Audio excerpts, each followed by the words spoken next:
I always wanted it to be a place where people could come and feel comfortable playing. So Whiskey Hill is designed to be a spot where you'll feel comfortable playing. Has it's not a very big studio. It doesn't. It's not dead like some studios. You can actually play live in here and feel very comfortable. In fact, we jam here all the time. It starts at the performer. We like all kinds of music here. No bias. In fact, for me, the bigger variety, the more fun it is. And we've recorded everything here from heavy metal to Eastern Indian music, bluegrass. I mean, basically you name it. Not orchestral. We're not that big. We don't have the room for an orchestra in here. What I've been working with here in the studio is the concept of trying to get complete as far back to analog as possible.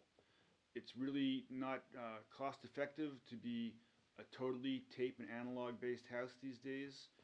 Working with a tape recorder as far as editing is very time consuming, and you cannot do the kind of editing you can do digitally. But I am beginning to use tape for capturing the original tracks, rolling the tape tracks into Pro Tools where I do editing, and then rolling things out of Pro Tools into outboard analog gear such as API bus compressors and EQ, and I do all the mixing in the analog domain in my Dangerous 2 bus. This gets us this gives us the facilities of editing in the digital domain, which can be very precise, but getting the nice warm overtones of analog. And I've just been working on a project with a man named Paul Fifield, and I decided right up front to say, because it's a two-track tape recorder, that a singer-songwriter is perfect because you have two microphones, one for the guitar and one for the voice. And I said, if you would, be flexible with me, I'll give you a fixed price so that I can learn while we're working on this project.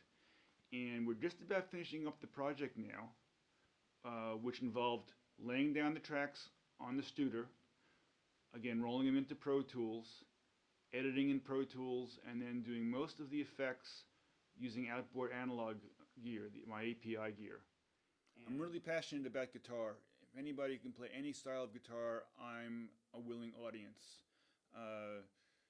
That's one reason why I collect guitars. I mean, a guitarist can't have too many guitars, and I have about 50 of them, with about 45 of them here in the studio, which we enjoy utilizing from time to time. Everybody likes to see them. Sometimes people like to stick with their own axe though, because they're just familiar with how it feels in their hand. But you have the choice here. Plus, we have about 30 different amps, all vintage. Fender Blackface, Fender Tweed, Marshall Pinstripe, Marshall, you name it, stacks. No one records with a stack, but we have 4x12s, and so basically you can get any sound that you want with the gear that we have here. We also have a Hammond organ and a Leslie. We have a Roland keyboard, and two sets of drums, some of which you might be seeing bleeding into the screen. We have a Ludwig kit and a Gretsch kit.